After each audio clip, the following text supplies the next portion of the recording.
భద్రం be careful brother, బట్టతలకు విగ్గే better. పూర్తి వివరాలకు చదవండి రేపటి సాక్షి దినపత్రిక. తాము పార్టీ మారుతున్నామన్నది అవాస్తవమని కొట్టిపారేశారు వైఎస్ఆర్సీపీ నేత పిల్లి సుభాష్ చంద్రబోస్. రాజ్యసభ సభ్యులు అయోధ్య రామిరెడ్డి తాము వైఎస్ఆర్సీపీలోనే ఉంటామని, వైఎస్ జగన్ నాయకత్వంలోనే పనిచేస్తామని క్లియర్ కట్గా వారు చెప్పారు. ప్రతిరోజు మరి ఏదో సమయంలో మరి మా మీద ప్రచారం చేయటం కొంచెం నాకు బాధ అనిపించింది. ఎందుచేత బాధ అనిపించింటే ఉన్న క్యాబినెట్ మంత్రి పదవిని విడిచిపెట్టి ఈ పార్టీలోకి వచ్చిన తర్వాత నేను ఎన్నికల్లో ఓటమి చెందిన జగన్మోహన్ రెడ్డి గారు నాకేమి నా ప్రాధాన్యత మాత్రం అది పార్టీలో కానీ లేదా అధికార పదవుల్లో కానీ నాకు ఏమాత్రం కూడా నన్ను తగ్గించలేదు. డిప్యూటీ చీఫ్ మినిస్టర్గా కూడా నాకు నా పదవిని అప్హెల్డ్ చేయటం కూడా జరిగింది. ఆయన నా వ్యక్తిత్వం కూడా మీలో అందరికీ తెలుసు.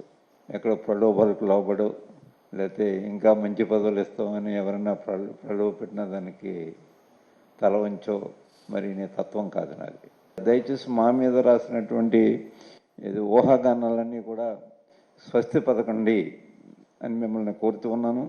వైఎస్ఆర్ కాంగ్రెస్ పార్టీ అధ్యక్షులు జగన్మోహన్ రెడ్డి గారి నాయకత్వాన్ని నేనైతే రాజకీయాల్లో ఉన్నంతకాలం వారితోటే ఉంటాను, దాంట్లో ఏ విధమైనటువంటి తేడా లేదు అనే ఒక మాట మరొక్కసారి మీ అందరి ముందు స్పష్టం చేసి చెప్పడానికి మాత్రమే మరి విజయవాడ రావడం జరిగింది. మా పార్టీ ఆఫీస్లో చెప్దాం.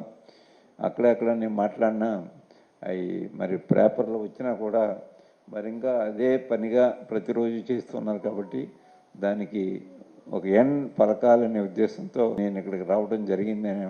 మాకైతే ప్రజలు మొత్తం తిరస్కరించారనేటటువంటి దాంట్లో కొన్ని మాకు డౌట్స్ వస్తున్నాయి. ఏంటంటే అంత తిరస్కరించాల్సినటువంటి తప్పులు అలాగే 2019లో కూడా చంద్రబాబు నాయుడు గారు కూడా మరీ దాదాపు 22-23 ఎమ్మెల్యేలకి పడిపోయినారు. అప్పుడు అన్ని తప్పులు చేసినారా? సో వ్యవస్థలో కొంత గ్యాప్స్ అయితే ఉన్నాయి అనేటటువంటిది మనం సరిచేయటం కోసం మనలాంటి వాళ్ళం ఏ విధంగా కంట్రిబ్యూషన్స్ తీసుకురావచ్చు అనే దాని మీద నేను యాక్చువల్గా రాజకీయంలోకి జరగటం అయింది. మేము ఉన్నంతకాలం రాజకీయంగా నేను జగన్మోహన్ రెడ్డి గారితో కలిసి ప్రయాణం చేద్దామని, అందులో ఏ రకమైనటువంటి డౌట్స్ లేవు. నేను అనేది ఏంటంటే ఫైనల్గా బాధ్యతతోటి అందరం కలిసి మేమందరం ప్రయాణం చేస్తున్నాం. ఎవరికన్నా ఒకళ్ళిద్దరికి పర్సనల్ ఇష్యూస్ మీద ఇబ్బందుల మీద, నాకు కూడా కొన్ని పర్సనల్ ఇష్యూస్ ఉన్నాయి, ఇబ్బందులు ఉన్నాయి. యాక్చువల్గా మమ్మల్ని అందరినీ కూడా అన్ని పార్టీల వాళ్ళు అడిగారు మీరు రండి అని, కానీ మేము చాలా క్లారిటీగా ఉన్నాం. నాకు వైఎస్ఆర్ కాంగ్రెస్ పార్టీ ఎమ్మెల్యేలు అందరూ మమ్మల్ని ఎన్నుకున్నారు.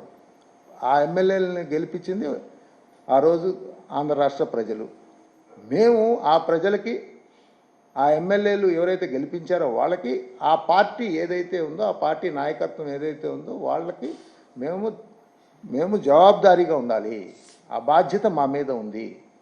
దాంట్లో ఆ బాధ్యత నుంచి మాత్రం మేము ఎప్పుడు కూడాను డైల్యూట్ చేసుకునే విధంగా వెళ్ళం.